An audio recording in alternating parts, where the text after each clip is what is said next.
देख लें जरा, आंसर करेंगे। उम्मीद करते हैं कि आपको बेहतर तरीके से पता है कि हम इसको कैसे सॉल्व करने वाले हैं। सिंपल सा फंडा है भाई, 25 क्वेश्चन का सेट है, तो हम चाहेंगे जितनी जल्दी से जल्दी हम इस क्वेश्चन को सम अप करें। ये स्पीड आपकी भी होनी चाहिए। अगर आपको लगता है कि हाँ सर टाइम ले रहे हैं, सर आपको एक्सप्लेन करना है, तो आपको वीडियो पॉज करके अपना आंसर टिक करना है, सिर्फ इतना ही करना है आपने। राइट, चलें स्टार्ट करें सेशन को। चलो जी आ जाओ। कह रहा है choose the word that means the same as the given word. हमें 4 ऑप्शन मिला हुआ है, ऐसे ही पेपर में आपको आया हुआ है। राइट, हमें वो आंसर चूज करना है जो इसका मतलब देता है मैग्नामिनिटी का, है ना, मैग्नानिमिटी का। मैग्नानिमिटी की जो मीनिंग होती है वो क्या होती है भाई, ये सभी को पता है क्या, कि सर मैग्नानिमिटी होता है सर परोपकार, दया और ये सारी बातें करने के लिए, हम्बलनेस की बातें करने के लिए। तो अब इसके बारे में बात करने वाला इसमें कौन सा ऑप्शन है, बताना जरा, कौन सा ऑप्शन होगा इसमें से बात करने वाला। क्या विरुलेंस होगा? विरुलेंस मतलब वायरलेंस बोल रहा है, ठीक है, विरुलेंस बोलो वायरलेंस बोलो, बात इतनी सी है कि इसका मतलब होता है किसी से आप हेटफुल एटीट्यूड रखते हो सामने वाले की तरफ, तो उसको बोलते हैं क्या, विरुलेंस। इनविडियसनेस का भी मतलब सेम होता है सर। इनविडियसनेस का मतलब होता है कि सर सेम मतलब वही चीज, एनिमिटी वाली बात रखना, भावना रखना, द्वेष वाली भावना रखना। राइट, वोलाटाइल मतलब होता है सर कि जो चीज चेंज हो जाए, वोलाटाइल मतलब दैट इज चेंजेबल। राइट, तो चेंजेबल की मीनिंग देता है। तो sir we have 4 options, but इनमें से कोई करेक्ट नहीं हो रहा, तो करेक्ट आंसर कौन है भाई, एल्ट्रुइज्म। क्या है भाई, एल्ट्रुइज्म हमारा करेक्ट आंसर होगा। एल्ट्रुइज्म को मार्क करेंगे, आगे बढ़ जाएंगे। काफी एक्सप्लेनेशन देखने की कोई जरूरत नहीं है, फटाफट आ जाए।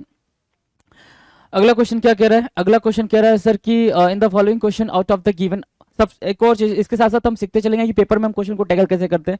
Without reading the instruction you can not solve the question. अगर ऐसा कर भी रहे हो तो फिर वो आपकी मिस्टेक हो जाती है। Try to understand these things, कि इंस्ट्रक्शंस को रीड करना बहुत ज्यादा जरूरी हो जाता है। तो आ जाओ जरा। In the following question out of the given 4 alternative select the alternative which best expresses the meaning of the idiom and phrase. Best जो एक्सप्रेस कर रहा है हमें वो बताना है। कह रहा है body and soul. Body and soul का मतलब होता है कंप्लीटली, पूरी तरीके से डेडिकेट हो जाना, है ना। बॉडी एंड सोल का मतलब होता है कंप्लीटली, पूरी तरीके से डेडिकेट हो जाना। तो we have 4 options. Life and death की बात नहीं कर रहा, टू सॉल्व डिफिकल्टी नहीं, हैप्पीनेस एंड सॉरो भी नहीं। मैंने क्या बताया अभी आपको, मैंने यही बात बताई है कि बॉडी एंड सोल का मतलब होता है पूरी तरीके से कंप्लीटली डेडिकेट हो जाना। तो डेडिकेट की मीनिंग कौन दे रहा है, होली एंड इंटायरली, पूरी तरीके से, होली एंड इंटायरली। डन है, चलें आगे, आ जाओ। अगला क्वेश्चन देखना जरा, अगले क्वेश्चन का आंसर करो। We have the next question, है ना। Now answer the question. क्या कह रहा है, choose the option that is the correct passive form of the sentence. Passive form बताना। और जब आपने 7600 वाली बुक का वीडियो कोर्स देखा होगा तो आपने आपको पता चला होगा कि एक्टिव पैसिव बताना कितना आसान होता है। पैसिव वॉइस जब भी चेंज करते हैं तो उसमें टेंस को हम चेंज बिल्कुल नहीं करते हैं। ऐसा नहीं है कि आप प्रेजेंट का स्टेटमेंट दिया आप उसको पास्ट में लेके चले जाओगे, दैट इज नॉट पॉसिबल, है ना। ऐसा हमारा कॉन्सेप्ट ही नहीं कहता है। राइट, और कॉन्सेप्ट नहीं कहता तो हम ऐसा करेंगे नहीं। करते क्या है सर, जैसे ही हमें V2 दिख रहा होता है, V2 दिख रहा है, ठीक है, सेंटेंस में गिव दिख रहा है, V2 दिख रहा है, और लास्ट में क्वेश्चन मार्क भी दिख रहा है, ये भी देख लो। तो V2 दिख रहा होता है तो सर वो वॉज या वर प्लस V3 में चेंज होगा, वॉज या वर प्लस V3 में चेंज होगा। तो सबसे सिंपल तरीका होता है कि आपको इंटेरोगेटिव बनाना है ना, तो इन दोनों ये दोनों तो फिक्स है ना कि ये दोनों आएंगे, वॉज या वर, ठीक है। हेल्पिंग वर्ब अगर इंटेरोगेटिव सेंटेंस बनाना है तो हेल्पिंग वर्ब आपका वॉज वर है, तो वॉज वर्ब में से कोई एक पहले आ जाएगा। कहाँ दिख रहा है भाई, बाकी सबको काट दो, जहां पे भी हैज दिख रहा है, हैव दिख रहा है, यू दिख रहा है। राइट, करेक्ट आंसर क्या होगा सर, जहां पे वॉज दिख रहा है वो हमारा करेक्ट आंसर होगा। वॉज द इंफॉर्मेशन, क्योंकि भाई ये सब्जेक्ट है, ये ऑब्जेक्ट, द इंफॉर्मेशन आगे आ गया, was the information V2 given हो जाएगा, given you by Ravi. Right, तो ए हमारा करेक्ट आंसर हो जाएगा। 3 का ए बिल्कुल सही जवाब है, मार्क करेंगे, आगे बढ़ेंगे। आ जाए जरा। Now the next question, next question, question number 4। Question number 4 कह रहा है choose the word that means the same as the given word. हमें वो वर्ड चूज करना है जिसका मतलब इसके अंदर मतलब 4 में से कोई एक आंसर होगा। फटाफट आंसर करें, 4 ऑप्शन में से कोई एक आंसर होगा, फटाफट आंसर करें।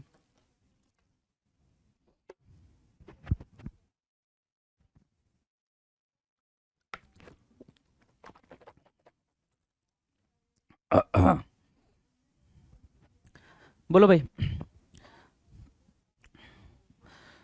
क्या क्वेश्चन है भाई। क्वेश्चन है सर क्वांटिटी, क्वांटिटी की मीनिंग क्या होती है। क्वांटिटी की मीनिंग होती है कि आप कोई चीजों को लेकर सर्टेन नहीं होते हो, किसी भी चीज को लेकर फिक्स नहीं होते हो, उसको बोलते हैं क्वांटिटी। मतलब बिल्कुल एक्सट्रीमली क्या होता है, बेचैन होते हो, है ना, तो उसको बोलते हैं क्वांटिटी, स्टेट ऑफ क्वांटिटी।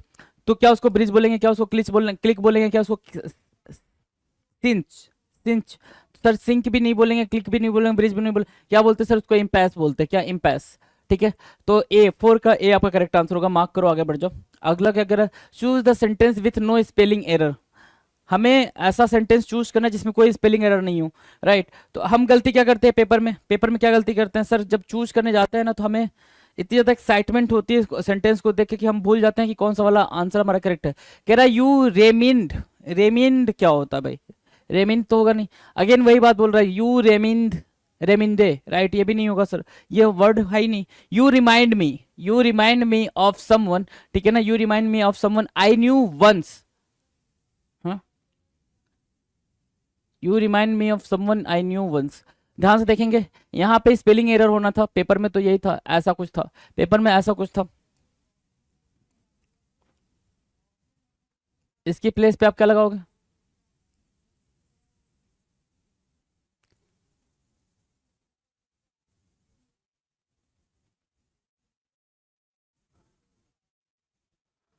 इसकी प्लेस पे क्या लगाओगे, ONES, ठीक है, ये वाला। तो you remind me of someone I know I knew ONES, तो ये तो गलत हो जाएगा, क्या होगा भाई, गलत हो जाएगा, होगा ना। कौन सा सही होगा sir, you remind me of someone I new ones, आप मुझे उसकी याद दिलाते हो जिसको मैं जानता था एक बार, है ना, कभी जानता हूँगा, उसकी बात कर रहा है। तो 5 का जो डी है, 5 का डी आपका बिल्कुल करेक्ट आंसर होगा। बुक में आप देखेंगे या फिर आप प्रीवियस ईयर के क्वेश्चन को देखेंगे तो ये चीज़ आ रखी है भाई, ONES ही होगा, ठीक है, तो अगर आपने दोनों चीज़ें देखी होंगी तो। चले आगे नेक्स्ट क्वेश्चन पे आ जाओ। क्वेश्चन नंबर 6 क्या कह रहा है, select the most appropriate one word for the expression given below, है ना, सबसे बेहतरीन आपको क्या बताना है भाई, सबसे बेहतरीन सबसे सुटेबल वन वर्ड सब्स्टिट्यूशन बताना है जो एक्सप्रेशन दिया हुआ उसके लिए। क्या कह रहा है, one who has persistent neurotic impulse to steal, है ना। तो सबसे इंपॉर्टेंट ये होता है ऐसे वाले स्टेटमेंट में कि हम सेंटेंस की मीनिंग समझ जाएं। सेंटेंस की मीनिंग कुछ ऐसा है, कुछ ये बात कह रहा है कि कोई ऐसा है जो बार बार उसको मतलब अंदर से फीलिंग आ रही होती है कि नहीं चोरी करना ही है, चोरी करना ही है, अपनी चोरी करने वाली फीलिंग पे वो कंट्रोल नहीं कर पाता, तो उसके लिए हम कौन सा वर्ड यूज करेंगे। इक्नोक्लास्ट होता है सर मूर्ति को विखंडित करने वाला, हाइपोक्रेसी की बात करता है, कर्नोइजर मतलब जो आर्ट वार्ट को अच्छे से समझता है उसकी बात करता है ना। तो सर आंसर कौन सा हमें मिल रहा है, आंसर मिल रहा है सर बी। बी क्या है, क्लैप्टोमैनिक। कब क्लैप्टोमैनियक क्या होता है, क्लैप्टोमैनियक होता है जिसको चोरी करने की हैबिट हो।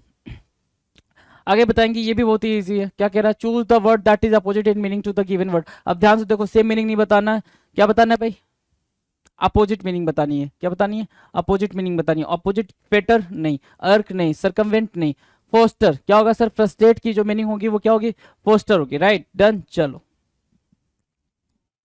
अगला बताओ, choose the word that means the same as the given word.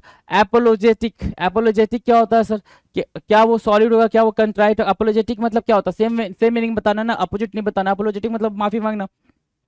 कब माफी मांगते हो, जब स्टैग्नेट हो जाते हो या जब डेरिसिव हो जाते हो, सब सॉलिड हो जाते हो। जब ये सब रिजिड होते हो तब ऐसा करते हो, कि जब आप बिल्कुल रिग्रेट करते हो तब करते हो। सर कंट्राइट रिग्रेट, है ना, रिग्रेट करते हैं तब ऐसा करते हैं। तो भाई डी हमारा करेक्ट आंसर हो जाएगा।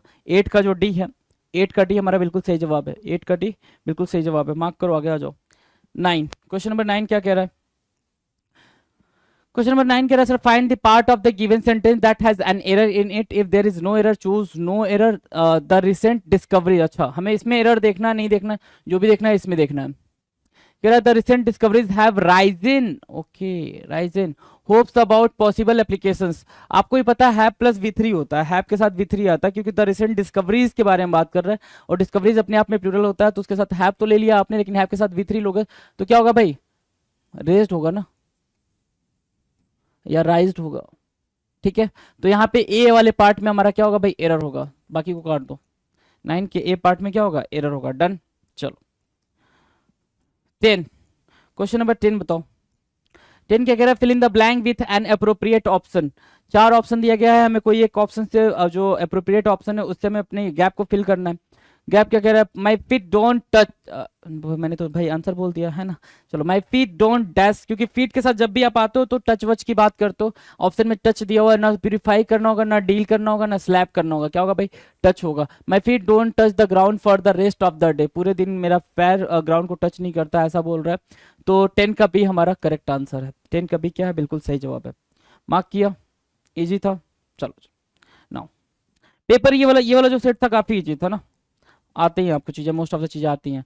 Select the most appropriate option to fill the blank, है ना, हमें ब्लैंक फिल करना, क्या कह रहा है, how ever even after independence in 1947 British expatriate firms did not suddenly from India, है ना, कह रहा है कि आफ्टर, हालांकि इवन आफ्टर इंडिपेंडेंस इन 1947, 1947 में इंडिपेंडेंस के बाद British expatriate firms did not suddenly, क्या नहीं किए भाई वो, क्या नहीं किए होंगे, बताओ जरा, आंसर करो फटाफट, बताओ भाई जल्दी जल्दी बताओ, आंसर करें, सिंपल आंसर है, क्या बोल रहा है, how ever even after independence in 1947, 1947 की आज़ादी के बाद भी ब्रिटिश एक्सपैट्रिएट फर्म्स ने, कुछ जो फर्म्स थे, ठीक है, उन्होंने मना नहीं किया, है ना, क्या मतलब, क्या नहीं किया, क्लोज नहीं करा, डिसअलाउ नहीं करा, कंसीक्रेट नहीं करा, नहीं सर, डाइवेस्ट नहीं करा, क्या नहीं करा, डाइवेस्ट नहीं करा, तो सी हमारा करेक्ट आंसर हो जाएगा, 11 का सी बिल्कुल सही जवाब है, मार्क करेंगे, आगे बढ़ेंगे, आ जाओ 12, rearrange the parts of the sentence in correct order, बिल्कुल करेक्ट ऑर्डर में इसको रीअरेंज करना है, आपको बता रखा गया जंबल वर्ड्स में कैसे करते हैं। सर हम सबसे पहले ओपनिंग स्टेटमेंट ढूंढते हैं, opening statement, Philippines the basic welfare missionary activities in P Q, अच्छा एस क्यू पढ़ना, या तो पी की स्टार्ट करेगा या क्यू, तो पी तो स्टार्ट नहीं करेगा वर्जन्स ऑफ द यूरोप, क्योंकि वो कुछ और बात कर रहा है, तो पी नहीं स्टार्ट करेगा, पी को काट दो, बचा अपने पास क्यू, क्यू मतलब बच रहा है, तो क्यू में से दो क्यू क्यू दो दो हमारे स्टार्ट हो रहे हैं, तो informal colonies such as Ghana, Jamaica, India and the कौन भाई, एंड द कौन ना, तो ऊपर वर्जन लिखा है, नीचे मिशनरी लिखा है, तो क्यू के बाद पी या एस, पी वर्जन होगा, नहीं सर पी नहीं, पी नहीं, ठीक है ना, पी नहीं, तो क्यू के बाद एस।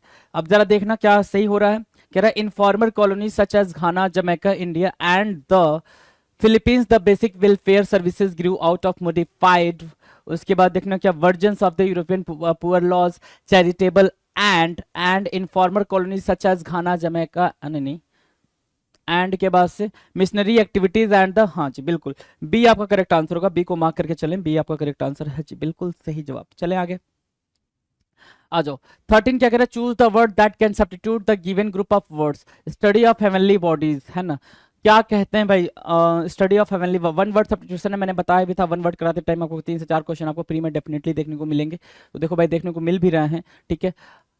हेवनली क्या होता है, आकाशीय, आकाशीय बॉडीज मतलब आकाश में जो भी ऑब्जेक्ट मिलते हैं उनके बारे में स्टडी को क्या बोलते हैं, बेसिक सिंपल क्वेश्चन है जी, तो क्या उसको एस्ट्रोनॉमी बोल लेंगे, स्टार गेजिंग बोलेंगे, एस्ट्रोलॉजी, न्यूमरोलॉजी नंबर के बारे में बात करता है, एस्ट्रोलॉजी, एस्ट्रोलॉजी मतलब ग्रह नक्षत्र तारों का मानव के ऊपर क्या प्रभाव पड़ता है, इस पे बात करते हैं, वो होते हैं भाई एस्ट्रोलॉजी, ठीक है। स्टार गेजिंग क्या होता है, बर्थ के बारे में सोचना, है ना, बस सोचते रहना, स्टार गेजिंग मतलब होता है कि सर आप बस तारों को घूरते रहो, सोचते रहो, that is called star gazing, तो वो भी नहीं होगा सर, आंसर हमारा क्या होगा, एस्ट्रोनॉमी, क्या होगा भाई, एस्ट्रोनॉमी हमारा करेक्ट आंसर होगा, एस्ट्रोनॉमी को मार्क करेंगे, 13 का डी बिल्कुल सही जवाब है जी, राइट डन। चलें आगे, आ जाओ 14 क्या कह रहा है, 14 कह रहा है sir rearrange the parts of the sentence in correct order, okay, climate change is क्या,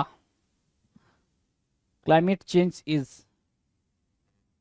आपने बताना है कि इनमें को इनको रीअरेंज करना है, क्या है भाई, इज अ ब्रॉड टॉपिक, क्यू से स्टार्ट कर लें, क्यू से स्टार्ट कर लें, क्या क्लाइमेट चेंज इज के बाद क्लाइमेट कॉज थोड़ी होगा, पी स्टार्ट नहीं कर सकता है, और देखो आर क्या, climate change is with the effects of various human activities like burning of, नहीं भाई, ठीक है, क्यू से स्टार्ट कर सकते हैं बिल्कुल आराम से, क्या climate change is a broad topic that includes periodic alterations in earth के बाद देखो अर्थ पे अपस्ट्रॉफी एस लगा हुआ है, तो देखते हैं भाई क्या होगा, अर्थ climate, earth climate caused by natural forces in combination, ठीक है, कॉम्बिनेशन, क्या कॉम्बिनेशन के बाद से पी के बाद क्या आ सकता है सर, अगर हम क्यू से स्टार्ट करें, are with the effects of various human activities like burning of fossil fuels and changes in land cover and biodiversity, yes बिल्कुल सर, क्यू वाला स्टार्ट करा दे, क्यू से स्टार्ट करा दे, तो हमारा आंसर बिल्कुल सटीक आ रहा है, 14 का भी।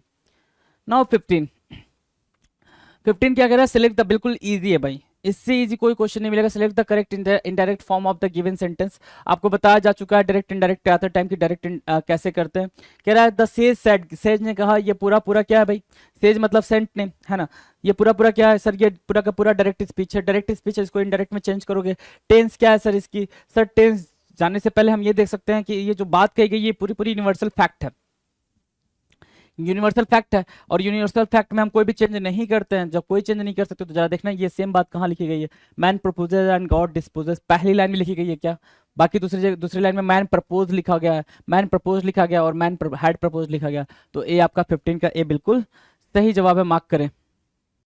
नेक्स्ट क्वेश्चन बताएंगे। अगला क्वेश्चन देखो जरा, फटाफट आंसर करो। कह रहा है कि choose the word that can substitute the given group of words, है ना। ये दे रहा है कि एक ऐसा one who hates institution of marriage, एक ऐसा इंसान जो शादी को नफरत करता है ना, शादी के बारे में नफरत करता है, तो उसको क्या बोलते हैं। तो सर यहाँ पे 4 ऑप्शन है। कॉकेट किसको बोलते हैं सर? कॉकेट बोलते हैं एक ऐसी महिला जो फ्लर्ट करने में माहिर हो, उसको बोलते हैं कॉकेट, राइट। उसको हमेशा फ्लर्ट करना अच्छा लगता हो तो वो नहीं। पेडेंटिक क्या होता है सर? पेडेंटिक होता है जो रूल्स एंड रेगुलेशंस पे ज्यादा स्टिक करता है, रूढ़िवादिता बातों पे ज्यादा स्टिक करता है, रुकता है, उसको बोलते हैं पेडेंटिक। पॉलीग्लॉट क्या होता है सर? पॉलीग्लॉट मतलब मल्टी लैंग्वेज को जानने वाला, लिखने वाला, ठीक है, जो लैंग्वेज की जानकारी रखता है, ठीक है। करेक्ट आंसर क्या होगा सर? हमारा मीसोगेमिस्ट होगा सर, मीसोगेमिस्ट, जो किसमें नहीं मानता सर? विवाह की बातों में नहीं मानता है, वैवाहिक संस्थानों के बारे में नहीं मानता। आ जाओ नेक्स्ट, अगले क्वेश्चन पे आ जाओ। नाउ द नेक्स्ट क्वेश्चन क्या कह रहा है भाई, देखो, improve the underline part of the sentence, choose no improvement as an answer if the sentence is grammatically correct, right. तो a man may die, nations may rise and fall, but an idea lived लिव्ड ऑन। कह रहा है कि एक इंसान मर सकता है, ठीक है, नेशंस खत्म हो सकता है और वापस से खड़ा भी हो सकता है, राइट, बट जो एक आइडिया है वो हमेशा रहता है, जो एक आइडिया है वो हमेशा रहता है, ये बोलना चाह रहा है। तो एक बात बताओ जरा, जो चीज हमेशा रहती है उसके लिए क्या टेंस यूज करोगे आप? V2 यूज करोगे क्या? V2 यूज करोगे? नहीं ना, बिल्कुल पॉसिबल ही नहीं है सर। उसके लिए हम क्या यूज करते हैं सर? उसके लिए V1 यूज करते हैं। और लिव का V1 क्या होता है सर? लिव का V1 लिव्स होता है, LIVES, लिव्स। तो लिव्स कहाँ लिखा है? अच्छा, लिव्स ऑन ही होगा भाई, इन वाले पे नहीं चले जाना, है ना, इन वाले पे नहीं चले जाना क्योंकि ऑन की बात कर रहा है भाई, ठीक है ना। क्या होगा? लिव्स ऑन, ठीक है। तो मार्क करेंगे आप अपना आंसर डी, 17 का डी आपका बिल्कुल सही जवाब है। कितना इजी क्वेश्चन था भाई, आ जाओ नाउ। तो अब एक चीज और, एक और फंडा है, अगर आपने प्रैक्टिस नहीं करोगे प्रपोजिशन की बिल्कुल प्रैक्टिस नहीं करी है तो ये क्वेश्चन आपसे नहीं हो पाता, क्योंकि आपके पास दो ऑप्शन बिल्कुल सिमिलर टाइप के होते हैं, तो आप समझ नहीं पाते कि कौन सा वाला होगा जी। आ जाए 21, अच्छा नहीं, कौन सा भाई, अगला 18, select the most appropriate meaning of the given idiom, slab on the wrist, है ना। ये कराया हुआ है बिल्कुल, अगर आपने वो कैप की वीडियो देखी होगी तो उसमें मैंने कराया हुआ वन वर्ड सब्स्टिट्यूशन में कि slap on the wrist, wrist पे मारना, रिस्ट पे मारने को क्या बोलते हैं? वाइल्ड विथ एक्साइटमेंट नहीं, मिसअंडरस्टैंड ईच अदर नहीं, criticise someone strongly and angrily नहीं सर, बिल्कुल नहीं करेंगे ऐसा कुछ भी। 4 ऑप्शन है, 3 हम सॉरी चौथा हमारा बिल्कुल करेक्ट आंसर होगा 18 का जी, बिल्कुल सही जवाब है। अ माइल्ड पनिशमेंट, एक माइल्ड पनिशमेंट को बोलते हैं, राइट, 18 का डी। नाउ द 19 क्या कह रहा है सर? 19 बिल्कुल इजी है। 19 कह रहा है कि identify the segment of in the sentence which contains a grammatical error, if there is no error then select the option no error, है ना। और कह रहा है कि sir and it just recently awarded $1 million contract that risk of corruption. एक सबसे important बात इस क्वेश्चन को लेकर ये मुझे लगी कि ये जो क्वेश्चन है ना, इसका आंसर आपको अभी तक ऑफिशियली चीजें देखने को मिली नहीं है, राइट। 2 तरीके से इसका आंसर हो सकता है, अगर आप ध्यान से, अगर आपने पहले भी ग्रामर की फाउंडेशन कोर्स को देखा हुआ है तो। अब कह रहा है कि इसमें कोई एरर है या नहीं, अगर नहीं है तो नो एरर मार्क करेंगे। मोस्ट ऑफ द प्लेसेस पे आपको नो एरर देखने को मिल जाएगा, नो एरर आपको करेक्ट आंसर देखने को मिल जाएगा। लेकिन एक चीज ध्यान देना, क्या रिसेंटली लिखा हुआ है?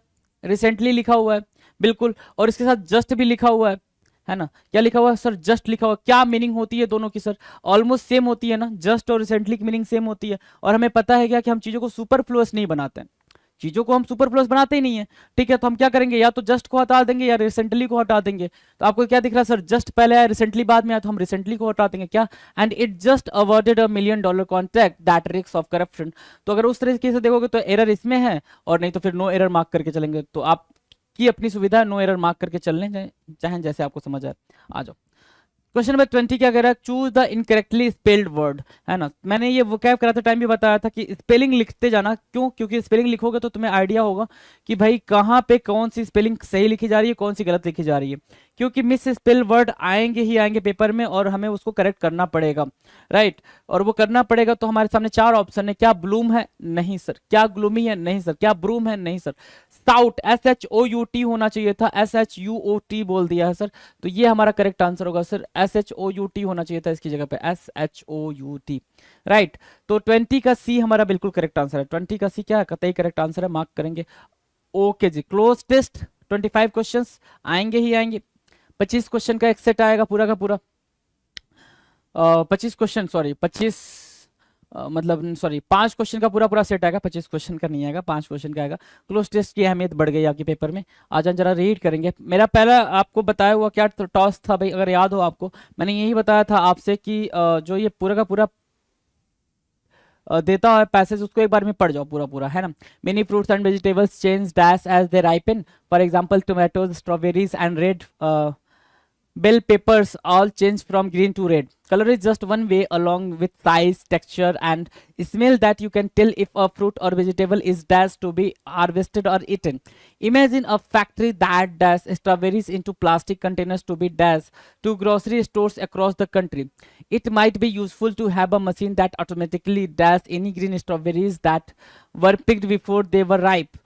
Or you might want a machine on the farm that automatically recognizes strawberries by color and only picks the red ones to begin with, right? So this is the passage. Okay, now the task is to fill what the gap from this particular what options, right?